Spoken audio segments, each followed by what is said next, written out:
இந்த வெங்காயத்தை வச்சு இன்னைக்கு வெங்காய குழம்பு வைக்க போகிறோம். வாங்க எப்படின்னு பார்க்கலாம். அப்படியே மறக்காம ஒரு லைக் போட்டுருங்கப்பா. எண்ணெய் ஊற்றிக்கலாம்.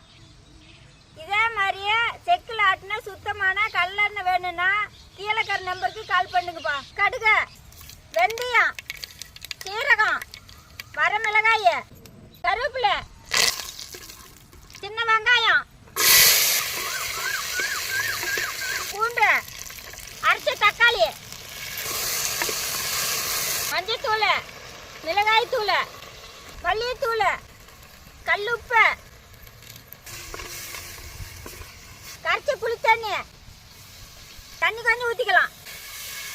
இன்னுமா ஒரு கொதி வந்த உடனே இறக்கலாம்பா.